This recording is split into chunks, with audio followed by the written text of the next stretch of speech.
des tribunaux militaires vont devoir juger des réservistes. Eh bien voilà, il est 8h40 sur Radio Kalita. Nous avons le plaisir d'être en ligne avec Maître Alexandre Bensoussan. Alexandre, bonjour, Boker Tov. Boker Tov Daniel. Je rappelle à nos auditeurs que vous êtes juriste, avocat dans l'un des plus grands cabinets, si ce n'est le plus grand cabinet israélien, Herzog, Fuchs et Neeman, et vous êtes donc un juriste expérimenté. Avec vous, je voudrais que l'on essaye de mieux comprendre cette affaire qui secoue, on va dire, le monde de la justice et aussi indirectement le monde politique. Cette affaire de la procureure militaire générale, Yifat Tomer Yerushalmi, qui a été contrainte de démissionner ou qui a été limogée, on va dire, après que l'on ait établi ou qu'elle ait reconnu avoir fait fuiter cette fameuse vidéo sur des réservistes de Tsahal qui s'en prenaient à un terroriste de la Nourba dans la base militaire de Sde-Teman. C'est une affaire qui remonte à plus d'un an et presque un an et demi. Et cette affaire, elle s'est considérablement développée ces derniers jours avec ces révélations. Je voudrais d'abord, avec vous, comprendre quelle est la faute grave commise par la procureure militaire générale. Est-ce que c'est le fait de fuiter cette information ou est-ce que surtout c'est peut-être le fait d'avoir menti à la Cour suprême en présentant un rapport selon lequel elle enquêtait sur les circonstances de cette fuite alors qu'elle savait que c'était bien elle ou en tout cas ses services qui étaient à l'origine de cette fuite? Alors, Daniel, déjà bonjour, moi je vous parle ici en Milouim depuis la base de Zikim. Je ne suis pas affilié au bureau du procureur militaire. Maintenant, concernant les fautes du procureur militaire, je pense qu'on peut y voir en fait plusieurs aspects. Premièrement, il y a une question, comme vous l'avez soulevé, de faux serment devant la Cour suprême. Il s'avère que quand l'enquête a été ouverte, tout d'abord, il y a eu une enquête préalable et au début de l'enquête, il n'y a pas eu de déclaration concernant ces vidéos et même plus que ça, il s'avère que la procureure générale, Tomer Yerushalmi, a déclaré dans un tatsir, donc dans une déclaration formelle qui a été déposée devant la Cour, qu'elle n'avait pas connaissance et que tous les éléments de l'enquête avaient été avaient été transmis à la Cour suprême, donc au Bagatz. De plus, il y a une question en fait de subornation de témoins et d'obstruction à la justice, étant donné qu'elle n'a pas fait part, qu'elle n'a pas fait état de cela. Il y a une question de falsification de documents en circonstances aggravantes de par son grade et de par la situation. Et en plus, pour finir, il y a une question d'abus de pouvoir dans l'exercice de ses fonctions en tant que procureur général militaire. Alors tout cela risque de conduire la procureure générale militaire devant le tribunal. Elle est aujourd'hui suspecte et elle risque de se retrouver accusée, Ah inculpée. oui, bien évidemment. Il y a une enquête en fait qui a été commissionnée et aujourd'hui en fait aujourd'hui la commission doit se réunir réunie par Simcha Rothman concernant cette enquête. La commission des Bien lois. évidemment. Pardon? La commission des lois de la Knesset, c'est ça? La commission des lois de la Knesset a été réunie, mais en plus de la commission des lois de la Knesset, il y a une commission d'urgence qui a été réunie par Simcha Rothman pour débattre de ce cas en particulier auquel le Ramatkal devrait participer aussi. Donc, bien évidemment, en fait, que ce cas sera débattu, qu'une enquête va être menée de fond, non seulement parce que nous sommes dans un pays de loi et parce que cela est exigé, mais en plus de ça, parce que, étant donné la gravité de la situation, et je pense que c'est vraiment un aspect qu'il faut prendre en compte, étant donné la gravité de la situation, ça risque d'ébranler, ça ébranle très sérieusement la confiance qu'a l'opinion publique en la justice et en la justice, en fait, dans Tsahal. Alors justement, parce que je voudrais qu'on revienne, il faut peut-être rappeler à nos auditeurs que cette vidéo-là qui a été fuitée, elle a causé un tort très massif à l'État d'Israël et à l'armée, puisqu'elle a été diffusée, selon certaines sources, près de 100 millions de fois. Elle a été répercutée à travers le monde et elle montrait donc apparemment des soldats qui s'en prenaient violemment à un terroriste de la Nourba. Est-ce qu'on peut mesurer, c'est-à-dire les dégâts commis? Est-ce que ça rentre en compte dans un paramètre juridique? Alors, Daniel, moi déjà, alors oui, il y a des circonstances atténuantes, il y a des circonstances aggravantes, il y a des paramètres qu'on peut prendre en cause. Maintenant, il s'avère que moi, pourquoi est-ce que ce cas en particulier va créer une crise multidimensionnelle? Quand je parle de crise multidimensionnelle, je pense qu'il y a un aspect d'abord moral, c'est-à-dire que en temps de guerre et surtout après le 7 octobre, on va devoir être dans une situation dans laquelle des tribunaux militaires vont devoir juger des réservistes. De plus, donc par conséquent, en fait, en termes d'opinion publique, c'est extrêmement complexe de juger des réservistes, puisqu'on le rappelle, des réservistes, c'est quand même des gens qui mettent leur vie entre parenthèses pour le bien commun et pour pouvoir en fait venir défendre l'État d'Israël. En revanche, il y a aussi une question institutionnelle, c'est-à-dire la question en fait de la confiance qu'on porte en nos tribunaux. C'est-à-dire que malgré le fait qu'il y a un soutien instinctif aux réservistes, on vit quand même dans un pays de droit dans lequel on a envie de ressentir qu'il y a quand même une confiance qui peut être donnée aux institutions judiciaires et à la procédure en fait en cours. En plus de ça, il y a aussi une question politique qui va se poser, puisque on voit déjà que le gouvernement parle justement de faire avancer l'un des aspects de la réforme judiciaire, qui est justement le fait de diviser le rôle de la procureure générale de l'État cette fois. Donc, on a un rôle de conseiller juridique et de l'autre côté, on a un rôle de procureur général. Et ça crée aussi, bien évidemment, et je pense que c'est un aspect qui est crucial et qui n'est pas encore abordé, mais une crise juridique profonde. Pourquoi?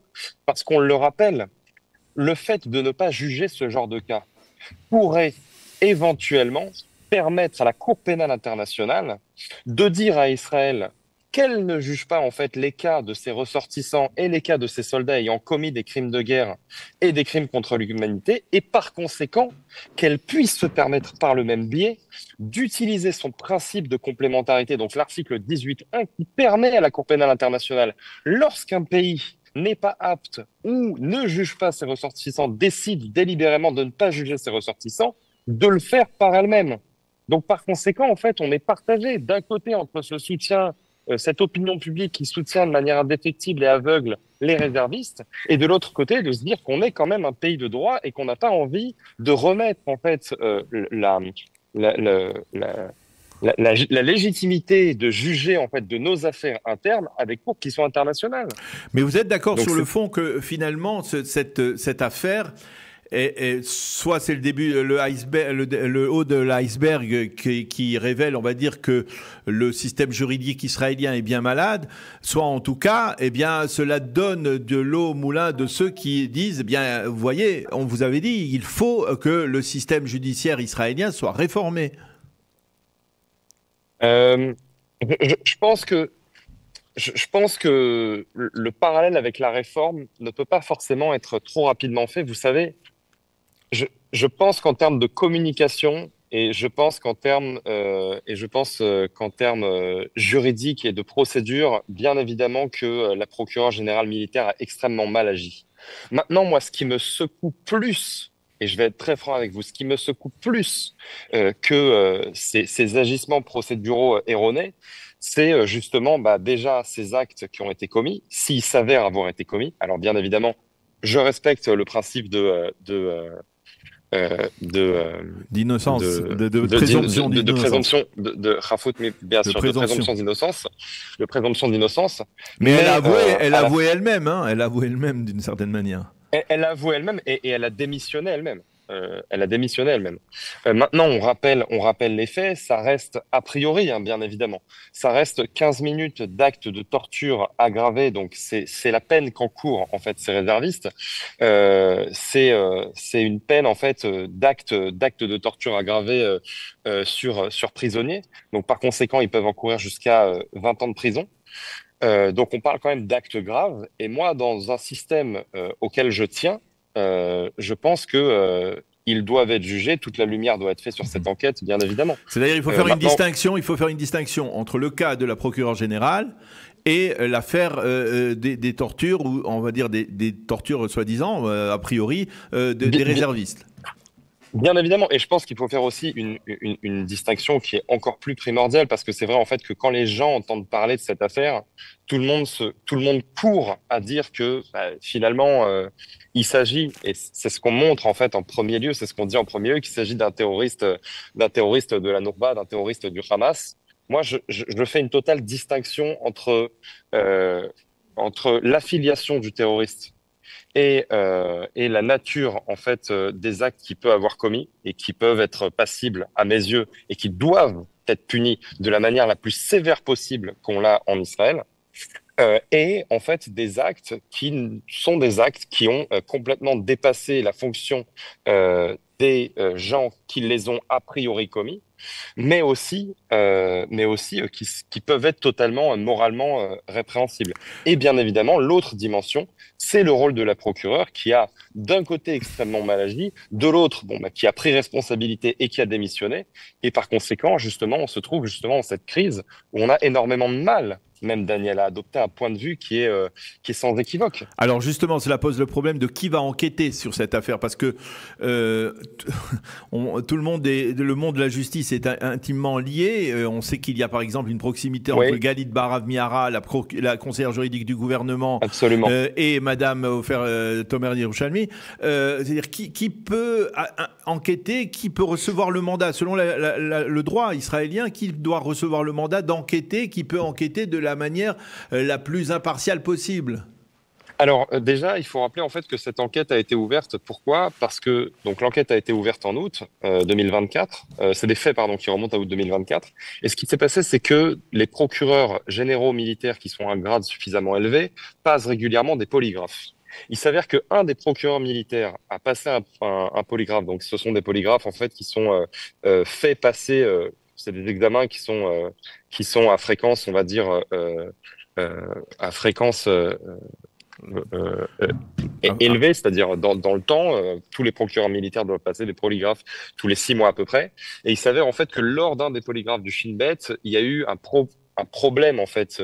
Un des polygraphes a révélé une faille par rapport à l'un des procureurs, ce qui a mis la puce à l'oreille au Shin Bet, qui a ouvert une enquête, qui a été en fait suivie par le Métsar, donc le Métsar qui est la police militaire.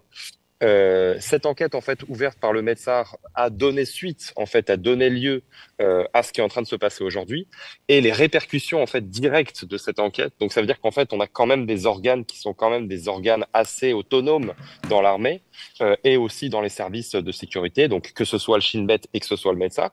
Et il s'avère en fait que Artzi Halevi, pardon pas Artzi Halevi, il s'avère Eyal que Zamir.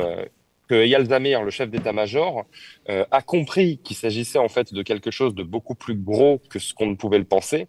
Par conséquent, c'est tout de suite saisi du dossier et a annoncé ces derniers jours qu'il allait nommer au titre de procureur général militaire, non pas donc un alouf, qui est normalement le rang en fait prédestiné à ce poste-là, mais un tête-alouf, c'est-à-dire en fait un officier d'encore plus haut rang, c'est le plus haut rang qu'on a dans le Sahel, juste avant le chef d'état-major. Donc, par conséquent, il va essayer de déconnecter un petit peu, on va dire, le poste de procureur général militaire de la famille, la zone de confort dans laquelle il était situé auparavant. Oui, parce qu'il faut souligner aussi, on l'a pas dit, mais Ifat Tomer Yerushalmi n'était pas seul dans le secret. Il semble qu'il y ait un groupe de WhatsApp dans lequel il y aurait 8 officiers supérieurs Absolument. du parquet militaire qui connaissaient l'affaire. Absolument. C'est pour ça, justement, que Yalzamir souhaite nommer un tête-alouf extérieur. Donc, à ce monde-là, il faut rappeler, en fait, que le bureau du procureur militaire, les procureurs militaires, ce sont pour la plupart des gens, enfin ce sont des gens qui sont des Atoudaïm, c'est-à-dire qui font d'abord leurs études de droit, puis qui rentrent en fait dans l'armée dans le contexte en fait pour pouvoir faire l'armée en fait en tant que juriste. Ce sont des gens qui évoluent tous ensemble en fait dans les mêmes sphères, les mêmes milieux, donc ce sont des gens qui se connaissent. Et je pense en fait que la volonté des Yalzamir, c'est de nommer quelqu'un qui est complètement externe à cette famille-là entre guillemets pour pouvoir faire en sorte en fait de mettre de l'ordre dans les affaires du bureau du procureur militaire, puisque comme vous l'avez très justement rappelé, il s'avère que il n'y a pas que la procureure. Alors la procureure a certes fauté, mais a endossé son rôle, a pris responsabilité, chose qu'on voit rarement de la part d'élus ou de la part de gens en poste depuis le 7 octobre, a pris responsabilité et a démissionné. Elle devra répondre de ses actes devant une cour. Mais en revanche, il s'avère qu'elle était effectivement, a priori, sur un groupe WhatsApp avec d'autres hauts gradés. Donc, on attend en fait la suite de cette enquête par rapport à ça. Euh, combien de temps ça peut prendre et quelles seront les répercussions à moyen terme? Alors, il y a deux aspects. Les répercussions, c'est bien évidemment les peines qui sont adaptées pour ce genre de délit, de faute. En termes d'enquête, je pense qu'il y a deux aspects. Il y a le fait de vouloir quand même donner relativement rapidement des réponses à l'opinion publique qui se sent trahi, mais qui sent à la fois en fait qu'on touche à quelque chose d'extrêmement délicat, puisqu'il va falloir quand même en parallèle mener l'enquête concernant ces 5 réservistes qui ont commis des actes qui sont maintenant détaillés. Et on le rappelle, cette vidéo qui a donc fuité est devenue maintenant l'élément principal de l'enquête. Cette vidéo en fait de 15 minutes où on les voit a priori, je ne l'ai pas vue. Donc je ne me présente, je ne me prononce pas la concernant et je crois en la présomption d'innocence tant que rien n'a été décrété, tant qu'il n'y a pas de verdict de cour.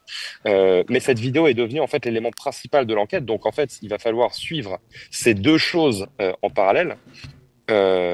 Concernant la durée de l'enquête, je pense que d'un côté, on va vouloir justement donner des réponses relativement rapidement, au moins des noms pour pouvoir apaiser en fait l'opinion publique.